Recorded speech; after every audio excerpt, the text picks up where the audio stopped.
তিনটা জিনিস যদি আপনার জীবন থেকে সরাই দিতে পারেন, জীবনে শান্তি পাবেন। নাম্বার 1, কমপ্লেইন করা ছেড়ে দিন। আমার কাছে এটা নাই, ওইটা নাই, এটা নাই, ওইটা নাই। কমপ্লেইন যতদিন না ছাড়বেন, নিজের জীবনে কখনো শান্তি পাবেন না। কেন? কারণ সদা সর্বদা আপনি মাথায় রাখবেন, আমার একজন মালিক আছে, যিনি আমার মালিক, আমি সব সময় ওনার চোখে চোখে থাকি। এমন না যে মালিক আছে, আমি যেই ব্যাংকে চাকরি করি, ডাইরেক্টর সাহেব অস্ট্রেলিয়াতে থাকেন, উনি তো আর আমাকে চিনেন না। আমার ডাইরেক্টর যিনি, উনি অস্ট্রেলিয়াতে থাকেন না, ওনার কোনো অস্ট্রেলিয়া নাই, ইংল্যান্ড নাই, কানাডা নাই, ওনার কোনো মাস নাই, দিন নাই, আগ নাই, পিছ নাই, উপর নাই, নিচ নাই। আমার মালিক সবসময় আমাকে চোখে চোখে রাখে। সুতরাং আমার দুঃখ বোধ করার তো কোনো কারণ নাই। বেশি অসুবিধা হয়ে গেলে বলবেন ওয়াফাফিদু আমরি ইলাল্লাহ ইন্নাল্লাহা বাসীরুম বিল ইবাদ। রাস্তার মধ্যে হাঁটতে থাকবেন, হাঁটতে থাকবেন, আইলে আইলে আইলে আইলে সবুজ দেখে দেখে। অন্তর যখন বেশি উতলা হয়ে যাবে, শুধু হাঁটতে থাকবেন। আর কি বলবেন? দরুদ শরীফ পড়বেন। কতক্ষণ পর পর আমার নবীকে সালাম দেবেন, আসসালাতু ওয়াসসালামু আলাইকা ইয়া রাসূলুল্লাহ। এরপরে বলবেন ওয়াফাফিদু আমরি ইলাল্লাহ ইন্নাল্লাহা বাসীরুম বিল ইবাদ। হাসবি আল্লাহু ওয়া নি'মাল ওয়াকিল, নি'মাল মাওলা ওয়া নি'মান নাসির। ফেরত যখন আসবেন, দেখবেন ভিতরের মধ্যে জান্নাতের বাতাস বইতেছে। ভিতরে জান্নাতের বাতাস বইতেছে। দিন বাদে এই কথা আপনাকে কেউ বলবে না। মসজিদের হুজুর ডিপ্রেসড হবে না, ইউনিভার্সিটির শিক্ষক ডিপ্রেসড হবে। মসজিদের হুজুর ডিপ্রেসড হইতে শুনছে, এত কম টাকার বেতন কোনো পাগলও করবে না চাকরি, কোনো পাগলও করবে না এই চাকরি। শুধু কি কম টাকার বেতনে চাকরি করে, সেখানে আবার প্রেসিডেন্ট সেক্রেটারি ডলাডলি আছে। কিন্তু আপনি দেখছেন কোনোদিন কোন হুজুর, কোন ইমাম ডিপ্রেশন হইতে? কিন্তু ইউনিভার্সিটির শিক্ষক, ডাক্তার ডিপ্রেসড হয়। আমরা তো কাজ করি বিভিন্ন সেক্টরে, বুঝতে পেরেছেন? কেন? দ্বীন, আকীদা, ইশক। আল্লাহর ওলির দরবারে যান, বেশি অসুবিধা লাগবে। কতক্ষণ বসে বসে থাকেন, বসে থাকেন, 3 মিনিট পরে দেখবেন উত্তর দক্ষিণ সিধা হয়ে গেছে। কেন? আল্লাহর ওলিদের সিনার ভিতরে নূর থাকে, নূর। তো নূর কি হয় না? নূর খতম হয়? নূর তো আবাদুল আবাদ পর্যন্ত থাকবে, বুঝতে পেরেছেন? তো যতক্ষণ বসবেন ওই নূর লাগবে, নূর লাগবে, নূর লাগবে। এই জন্য জীবন থেকে কমপ্লেইন খতম করে ফেলছে। নিজের জীবনের মধ্যে কখনো ক্রিটিসাইজ করিয়েন না মানুষের। আপনার কি দরকার কে কেমন সেটা জানার? নিজের জীবন থেকে যদি ক্রিটিসিজম খতম করে ফেলেন, কমপ্লেইন খতম করে ফেলেন, আপনার জীবনের মধ্যে আপনি ক্রাইম খতম করে ফেলেন। 3 সি যেই ব্যক্তি খতম করবে, সেই ব্যক্তির জীবনে অনেক শান্তি পাবে। আপনার তবু যদি বলেন হুজুর মনে কষ্ট, হ্যাঁ, বন্ধু বান্ধব, ভাই ব্রাদারের মধ্যে দেখেন, যেই ব্যক্তি আপনাকে সম্মান করে না, সেই ব্যক্তির সাথে সময় অতিবাহিত করবেন। কথাবার্তা রাখে, সালাম আলাইকুম, ওয়ালাইকুম সালাম। যেই ব্যক্তি আপনাকে সম্মান করবে না, সেই ব্যক্তির সাথে সময় অতিবাহিত করা বন্ধ করে দেন। বুঝতে পেরেছেন আপনারা? যেই ব্যক্তি জাজমেন্টাল হয়ে যাবে, সুযোগ দেওয়ার পরে 3 মিনিট পর আপনাকে বলবে আপনার ওই কাজটা এরকম হয়েছিল, আপনি এটা এরকম করলে ভালো হইতো, দেখছেন? এটাকে বলে জাজমেন্টাল হয়ে যাবে। জাজমেন্টাল মানুষের সাথে থাকবেন না, দূরে রাখবেন। সালাম কালাম বন্ধ করে দিতে বলতেছে না, সহযোগিতা বন্ধ করে দিতে বলতেছে, মানে আপনি দূরে রাখেন। সেই সমস্ত মানুষকে সাথে রাখেন যারা মুআদ্দব, যারা কি মুআদ্দব। অশিক্ষিত কুশিক্ষিত হোক, কোনো অসুবিধা নেই। আদবালা মানুষকে সাথে রাখবেন। আদবে ঈমান, আদবে ঈমান। কথা শুরু করেছিলাম আমার নবীর ইশক, আদব, তাজিম ও মহব্বত দিয়ে। আমলের ক্ষেত্রে ছাড় পাওয়া যায়, ইশক আদবের ক্ষেত্রে ছাড়। আমার আল্লাহ সেই কারণে দেখেন সূরা কাফেরুন, সামান্য কোরআন শরীফের ছোট সূরার মধ্যে অন্যতম সূরা না? কুল ইয়া আইয়ুহাল কাফিরুন লা আ'বুদু মা তা'বুদুন লা আনতুম আ'বুদুনা মা আ'বুদু ওয়া লা আনা আ'বুদু মা আ'বাদতুম ওয়া লা আনতুম আ'বুদুনা মা আ'বুদু লাকুম দীনুকুম ওয়ালিয়া দীন। শেষ। সূরা মুনাফিকুন বড় সূরা না?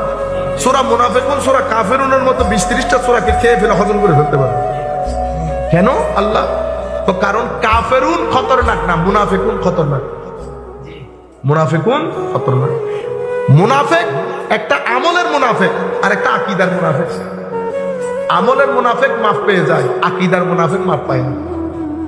আমলের মুনাফিক, মিথ্যা বলা আমলের মুনাফিক, ওয়াদার ভঙ্গ করা আমলের মুনাফিক, আমানতের খেয়ানত করা আমলের মুনাফিক, মানুষকে গালি দেওয়া আমলের মুনাফিক।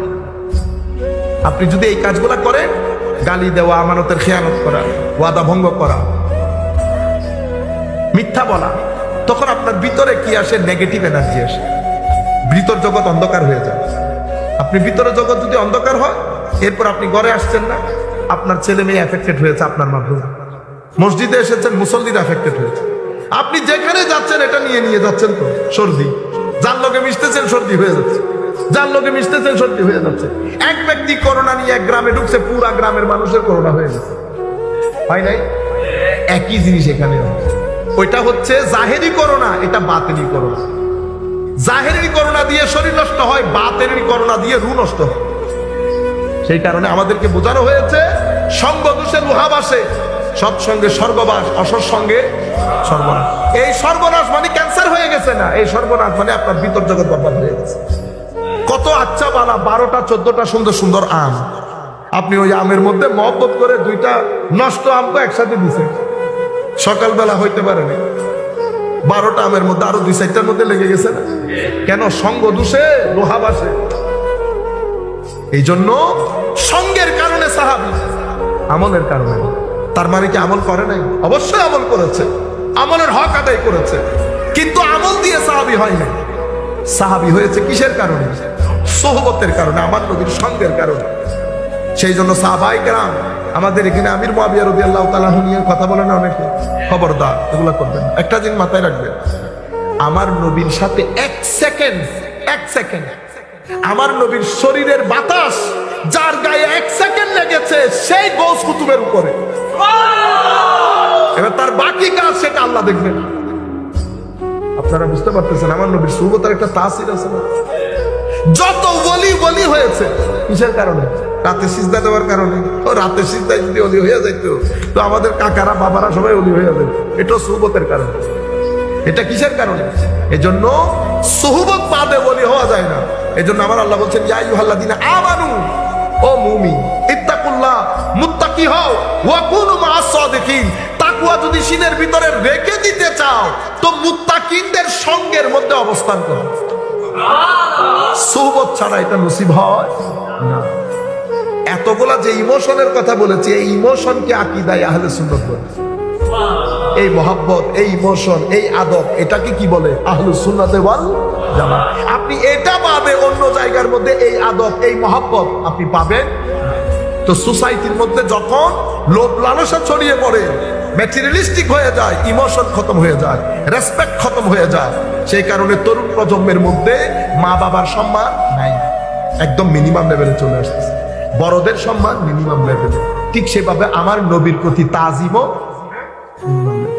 মা বাবার সম্মান না থাকলে নবীর সম্মান থাকবে না। সেই কারণে মা বাবার সম্মান না করলে বেয়াদব, নবীর সম্মান না করলে বেঈমান। আপনারা বুঝতে পেরেছেন? এটা কিসের কারণে? এটা আধুনিক সোসাইটি। তো যেই সমাজের মধ্যে প্রতারণা বেশি, জুলুম বেশি, অহংকার বেশি, ক্রাইম বেশি, সব বেশি, সেই সোসাইটির মধ্যে হেদায়েত বেশি। যদি হেদায়েত আপনি বলতেছেন না, আগে জানতাম না এখন জানি, আগে পথভ্রষ্ট ছিল, এখন আমরা হেদায়েতের মধ্যে আছি। তো যে সোসাইটির মধ্যে হেদায়েতের মধ্যে থাকে, সেই সোসাইটিতে তো ড্রাগ নিচে নামার কথা, ক্রাইম নিচে নামার কথা, ডিভোর্স নিচে নামার কথা, সবকিছু তো উপরে। তো হেদায়েত নিচে না হলে সবকিছু উপরে উঠছে, উঠে নাই। তা আমার নবী সাল্লাল্লাহু আলাইহি ওয়াসাল্লাম কি বলেছেন? এই মানুষের মাধ্যমে ওয়াসওয়াসা হবে। ওয়াসওয়াসা কারা দেয়? এই দায়ীগুলা। আল্লাহ রাব্বুল আলামিন আমাদের হামি ও নাসির হোক। মাওলাই করিম আমাদেরকে কবুল করুন।